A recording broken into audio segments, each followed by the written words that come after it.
ನಮಸ್ಕಾರ ಎಲ್ರಿಗೂ. ಆಶಾ ಸಂತೋಷ್ ಸಿದ್ದಾಪುರ ಯೂಟ್ಯೂಬ್ ಚಾನಲ್ಗೆ ಸ್ವಾಗತ.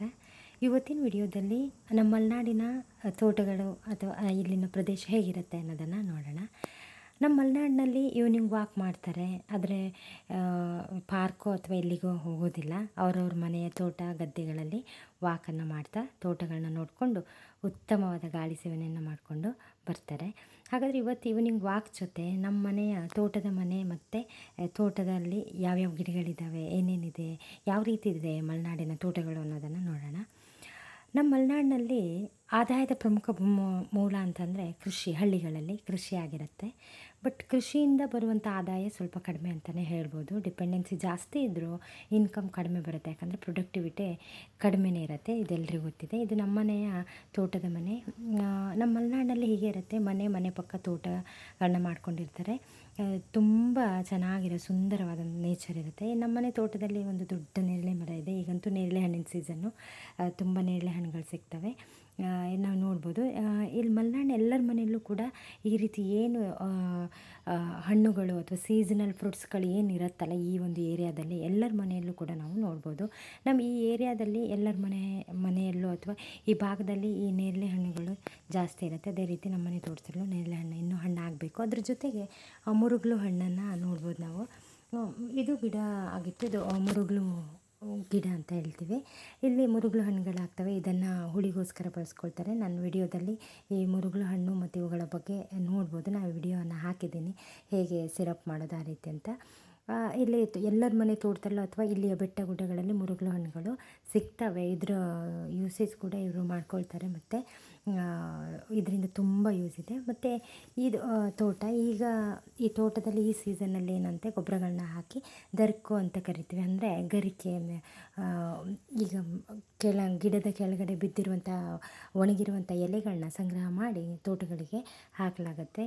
ಈ ರೀತಿ ತೋಟಗಳನ್ನ ತಂಪಾಗಿಡಲಾಗತ್ತೆ. ನೀರು ಕೂಡ ವಾರದಲ್ಲಿ 2 ದಿನ ನೀರನ್ನು ಬಿಡಲಾಗತ್ತೆ. ಯಾಕಂದರೆ ಈ ಮಲೆನಾಡಿನ ಭಾಗದ ಆದಾಯದ ಮೂಲನೇ ಈ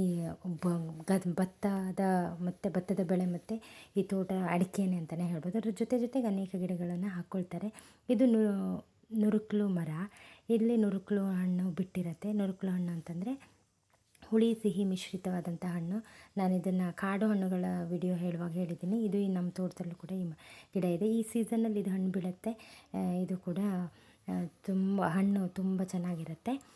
ಅದೇ ರೀತಿ ಇಲ್ಲಿ ಇದಕ್ಕೆ ಜಾಂಗ್ನೆ ಹಣ್ಣು ಅಂತ ಹೇಳಲಾಗತ್ತೆ. ಇದಿನ್ನೂ ಬಿಟ್ಟು ಖಾಲಿ ಆಗಿದೆ. ಬಟ್ ನಾನು ವಿಡಿಯೋ ಮಾಡೋ ಟೈಮಲ್ಲಿ ಇದು ಹಣ್ಣು ಇರಲಿಲ್ಲ. ಈ ರೀತಿ ಎಲ್ಲರ ಮನೆ ತೋಟದಲ್ಲೂ ಕೂಡ ಕೆಲವೊಂದು ಗಿಡಗಳನ್ನ ಹಾಕ್ಕೊಡ್ತಾರೆ. ಇದು ತೋತಾಪುರಿ ಮಾವಿನ ಹಣ್ಣು, ಎಲ್ಲರಿಗೂ ಗೊತ್ತಿದೆ. ನಮ್ಮ ಮಲೆನಾಡಿನಲ್ಲಿ ಇದಕ್ಕೆ ಸುಂದರ್ಸ ಅಂತ ಕರೀತಾರೆ ಮತ್ತು ಗಿಳಿಸುಂಡಿ ಮಾವಿನ ಹಣ್ಣು ಅಂತಲೇ ಹೇಳ್ತಾರೆ. ಇದು ಡೈರೆಕ್ಟಾಗಿ ಬೀಜವನ್ನು ನೆಟ್ಟು ಗಿಡ ಮಾಡಿದ್ದಲ್ಲ, ಕಸಿ ಮಾಡಲಾಗತ್ತೆ. ನಮ್ಮ ಮಲೆನಾಡಿನವರಿಗೆ ಗೊತ್ತಿರುತ್ತೆ ಕಸಿ ಮಾಡೋದು ಹೇಗೆ ಅಂತ. ಇದು ತೋಟ ತುಂಬ ಬಿಸಿಲಿರೋದ್ರಿಂದ ಈ ಹಡಗಳೆಲ್ಲ ಕೆಂಪಾಗಿದೆ.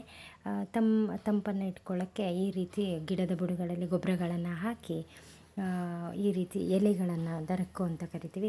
ಇವುಗಳನ್ನೆಲ್ಲ ಒಣಗಿರುವಂತಹ ಎಲೆಗಳನ್ನ ಮುಚ್ಚಲಾಗತ್ತೆ. ಆದಷ್ಟು ತಂಪಾಗಿ ಇಟ್ಕೊಳ್ಳಲಾಗತ್ತೆ. ಮೇಲ್ಗಡೆ ಬಿಸಿಲು, ಕೆಳಗಡೆ ತಂಪಾಗಿದ್ದರೆ ಮಲೆನಾಡಿನ ತೋಟ ತುಂಬ ಚೆನ್ನಾಗಾಗತ್ತೆ ಅಂತ ಹಿರಿಯರು ಹೇಳ್ತಾರೆ. ಈ ರೀತಿ ನಾವು ನೋಡ್ಬೋದು. ಈ ಬೇಸಿಗೆಯಲ್ಲಿ ಈವ್ನಿಂಗ್ ಟೈಮಲ್ಲಿ ತೋಟ ಗದ್ದೆಗಳಲ್ಲಿ ಅಡ್ಡಾಡೋದೇ ಒಂಥರ ಖುಷಿ. ಒಳ್ಳೆಯ ಗಾಳಿ ಬರುತ್ತೆ. ಅಲ್ಲಿ ಹಕ್ಕಿಗಳ ಚಿಲಿಪಿಲಿ ಸದ್ದು ಇದೆಲ್ಲ ಕೇಳ್ತಾ ಇದ್ದರೆ ತುಂಬ ಚೆನ್ನಾಗಿರುತ್ತೆ. ಎಲ್ರಿಗೂ ಕೂಡ ಕಾಮ್ ಅನಿಸುತ್ತೆ. ಮಾವಿನ ಹಣ್ಣಿನ ಸೀಸನ್ ಇರೋದ್ರಿಂದ ಇಲ್ಲೊಂದು ಮಾವಿನ ಹಣ್ಣುಗಳು ಬಿಟ್ಟಿದ್ದಾವೆ. ಅದೇ ರೀತಿ ಇದು ಕಳೆ ಗಿಡ ಆ್ಯಕ್ಚುಲಿ. ಬಟ್ ಹೂವು ಇದು ತುಂಬ ಚೆನ್ನಾಗಿದೆ. ಬಟ್ ಇದು ಏನೇ ಮಾಡಿದರೂ ಈ ಕಳೆಯನ್ನು ತೆಗಿಯೋಕ್ಕಾಗಲ್ಲ. ಇದು ಎಷ್ಟು ತೆಗೆದ್ರೂ ಕೂಡ ಈ ಕಳೆ ಮತ್ತೆ ಹೊತ್ಕೊಳ್ಳುತ್ತೆ. ಬಟ್ ದೂರದಿಂದ ಇದನ್ನು ಸೊಂಪಾಗಿ ಬೆಳ್ಕೊಂಡಿರುತ್ತೆ. ಮತ್ತು ಕೆಳಗೆ ಬಿದ್ದಿರುವಂಥ ಅಡಿಕೆಗಳೆಲ್ಲ ಕಾಣೋದಿಲ್ಲ ಈ ಗಿಡ ಹಬ್ಕೊಂಡಿದ್ದಾಗ. ಇದು ನಮಗೆಲ್ಲರಿಗೂ ಗೊತ್ತಿದೆ, ಕೆಸುವಿನ ಎಲೆ. ನೀರು ಬಿಡ್ತಾ ಇದ್ದವಾಗ ಇದು ಎತ್ಕೊಳ್ಳುತ್ತೆ. ಇದಕ್ಕೆ ನಾವು ಚಗಳಿ ಅಂತ ಕರಿತೀವಿ ಕೆಂಪಿರುವೆಗೆ. ಇದನ್ನು ಕೂಡ ತಿನ್ನೋರು ಇದ್ದಾರೆ. ಇದು ಜಂಬೆ ಮರ. ಇನ್ನೂ ಜಂಬೆ ಹಣ್ಣು ಬಿಡೋಕ್ಕೆ ಸ್ಟಾರ್ಟ್ ಆಗಿಲ್ಲ.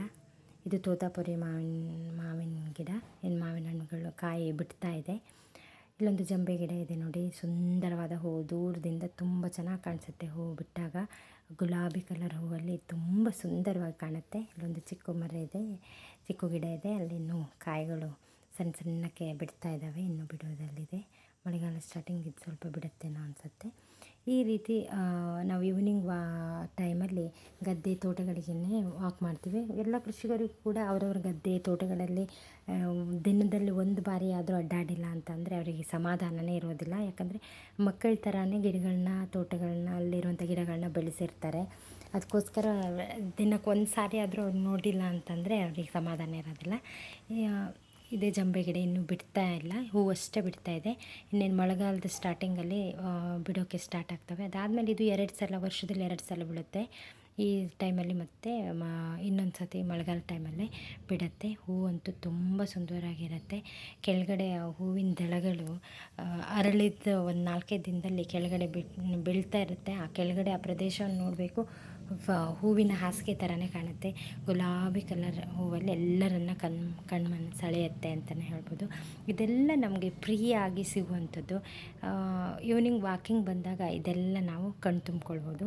ಮಲೆನಾಡಿನ ಎಲ್ಲರ ಮನೆ ತೋಟ, ಎಲ್ಲರ ಮನೆ ಹಿತ್ತಲಲ್ಲೂ ಕೂಡ ಬೇರೆ ಬೇರೆ ಗಿಡಗಳನ್ನ, ವಿವಿಧ ಗಿಡಗಳನ್ನ ಬೆಳೆಸ್ಕೊಳ್ತಾರೆ. ಕೇವಲ ಅಡಿಕೆ ತೋಟಗಳು ಅಥವಾ ಇವುಗಳನ್ನಷ್ಟೇ ಅವರು ಇಲ್ಲಿನ ಜನರು ನಂಬ್ಕೊಂಡಿರೋದಿಲ್ಲ. ಅದ್ರ ಜೊತೆಗೆ ಹಣ್ಣಿನ ಗಿಡಗಳಿರ್ಬೋದು, ಬಾಳೆ ಗಿಡಗಳಿರ್ಬೋದು, ಏಲಕ್ಕಿ ಇರ್ಬೋದು, ಕಾಳುಮೆಣಸಿನ ಗಿಡ, ಮಾವಿನ ಹಣ್ಣು, ಪೇರಲೆ ಹಣ್ಣು, ಇನ್ನೂ ಅನೇಕ ಗಿಡಗಳನ್ನು ನೆಟ್ಕೊಂಡು ಬೆಳೆಸ್ಕೊಂಡಿರ್ತಾರೆ. ಹಕ್ಕಿಗಳ ಕಲರವ ಕೇಳೋದೇ ಖುಷಿ.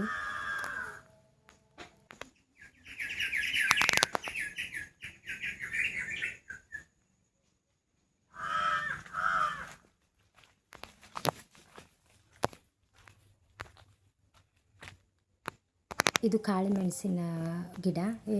ಇದು ಕೂಡ ಕಾಳುಮೆಣಸನ್ನು ಕೂಡ ಇವರು ವಾಣಿಜ್ಯ ಬೆಳೆಯಾಗಿ ಇಲ್ಲಿ ಬೆಳ್ಕೊಂಡು ಲಾಭದಾಯಕ ಉದ್ದೇಶಕ್ಕೇ ಬಳಸ್ಕೊಳ್ತಾರೆ ಮತ್ತು ಮನೆ ಬಳಕೆಗೂ ಕೂಡ ಬೆಳೆಸ್ಕೊಳ್ತಾರೆ. ಈ ರೀತಿ ಮಧ್ಯ ಗಿಡಗಳು ತುಂಬ ವರ್ಷ ಆದಂಥ ಅಡಿಕೆ ಗಿಡಗಳು ಏನಾದರೂ ಸತ್ತೋದ್ರೆ ಅಲ್ಲಿ ಸಣ್ಣ ಸಣ್ಣ ಗಿಡಗಳನ್ನ ನೆಡಲಾಗತ್ತೆ. ಮತ್ತು ಕಾಳುಮೆಣಸುಗಳು ಕೂಡ ಇವರ ಆದಾಯದ ಪ್ರಮುಖ ಭಾಗವೇ ಆಗಿರುತ್ತೆ. ಇದ್ರ ಜೊತೆಗೆ ಕಾಳುಮೆಣಸನ್ನು ಬೆಳೆಸ್ಕೊಳ್ತಾರೆ. ಇದಿನ್ನೂ ಈಗ ಸೀಸನ್ ಮುಗಿದಿದೆ ಇದು. ಅದ್ರ ಜೊತೆಗೆ ಇದಕ್ಕೆ ನಾವು ಸೂಜಿ ಮೆಣಸು ಅಂತಲೂ ಕರೆಯಲಾಗುತ್ತೆ. ಇದನ್ನು ನಾವು ಮಲೆನಾಡಿನಲ್ಲಿ ಎಲ್ಲದಕ್ಕೂ ಬೆಳೆಸ್ತಾರೆ. ಇದಕ್ಕೆ ಸಣ್ಣ ಮೆಣಸು ಅಂತ ಕರೀತಾರೆ ಇಲ್ಲಿ. ಇದು ತುಂಬ ಖಾರ ಇರುತ್ತೆ, ಬಟ್ ಅಷ್ಟೇ ತಂಪು ಅಂತ ಹೇಳ್ತಾರೆ. ನಾವಿಲ್ಲಿ ಕೆಸುವಿನ ಸೊಪ್ಪಿನ ಪಲ್ಯ ಮಾಡೋದಾದರೆ ಇದನ್ನ ಕಂಪಲ್ಸರಿ ಹಾಕಲಾಗುತ್ತೆ. ಅದೇ ರೀತಿ ಇಲ್ಲಿಯ ರೈತರು ಏನಾದರೂ ಗಾಯ ಮಾಡಿಕೊಂಡ್ರೆ ಕೃಷಿ ಕೆಲಸ ಮಾಡುವಾಗ ಅಥವಾ ಏನಾದರೂ ನೋವಾದರೆ ಇದರ ಎಣ್ಣೆ ಮಾಡಿ ಹಚ್ಕೊಳ್ಳೋದ್ರಿಂದ ಬೇಗ ನೋವು ವಾಸಿ ಆಗುತ್ತೆ ಅಂತ ಇಲ್ಲಿ ಅವರು ನಂಬಿದ್ದಾರೆ. ಅದೇ ರೀತಿ ಹಲಸಿನ ಮರಗಳು, ಇನ್ನೂ ಅನೇಕ ಮರಗಳಿರ್ತವೆ. ಹಣ್ಣಿನ ಮರ ಅಂತೂ ಕಂಪಲ್ಸರಿ ತೋಟಗಳಲ್ಲಿ ಅಥವಾ ಅವ್ರ ಹಿತ್ತಲುಗಳಲ್ಲಿ ನಾವು ಇಲ್ಲಿ ಮಲೆನಾಡಲ್ಲಿ ನೋಡ್ಬೋದು. ಇದಂತೂ ಹಲಸಿನ ಹಣ್ಣಿನ ಸೀಸನ್. ಹಲಸಿನ ಹಣ್ಣಿನ ಹಪ್ಪಳ ಮತ್ತು ಚಿಪ್ಸ್ಗಳನ್ನ ಮಾಡ್ಕೊಳ್ಳೋಕ್ಕೆ, ಅದೇ ರೀತಿ ತಿನ್ನಲಿಕ್ಕೂ ಸಿಹಿ ಪದಾರ್ಥಗಳನ್ನ ಮಾಡ್ಕೊಳ್ಳೋಕ್ಕೂ ಬಳಸ್ಕೊಡಲಾಗತ್ತೆ. ಅಲ್ಲಲ್ಲಿ ಒಂದು ತೆಂಗಿನ ಮರಗಳು ಕೂಡ ನೋಡ್ಬೋದು ನಾವು ತೋಟದಲ್ಲಿ. ಜಸ್ಟ್ ಅದನ್ನು ನಾವಿಲ್ಲಿ ಬೆಳ್ಕೊಳ್ಳೋದನ್ನು ನೋಡ್ಬೋದು.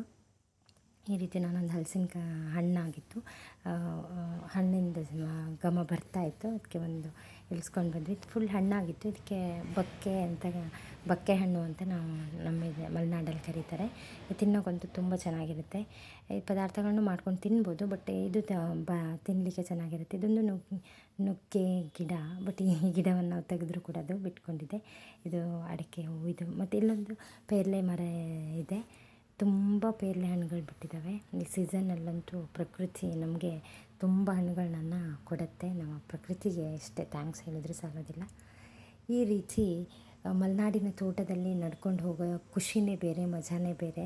ತುಂಬ ಚೆನ್ನಾಗಿರುತ್ತೆ. ಈವ್ನಿಂಗ್ ಟೈಮ್ ವಾಕು ಆಯಿತು, ಅದರ ಜೊತೆಗೆ ಗಿಡಗಳನ್ನ ನೋಡಾಯಿತು. ಇದಕ್ಕೆ ಕುದನೆ ಅಂತ ಕರೆಯಲಾಗುತ್ತೆ. ಇದ್ರ ಬೆನಿಫಿಟ್ಸ್ ತುಂಬ ಇದೆ. ಹಾಗೆ ಸಂಜೆ ಆಗ್ತಾ ಬಂತು, ಸೂರ್ಯಾಸ್ತವನ್ನು ತುಂಬ ಚೆನ್ನಾಗಿ ಕಾಣಿಸುತ್ತೆ ಇಲ್ಲಿಂದ. ಈ ರೀತಿ ಶಾಂತವಾದ ಪ್ರದೇಶದಲ್ಲಿ ವಾಕ್ ಜೊತೆ ನಮ್ಮ ಮನೆಯ ತೋಟದವನ್ನು ತೋರಿಸಿದ್ದೀನಿ. ವಿಡಿಯೋ ಇಷ್ಟ ಆದರೆ ಲೈಕ್ ಮಾಡಿ, ಶೇರ್ ಮಾಡಿ, ಕಮೆಂಟ್ ಮಾಡಿ. Thank you.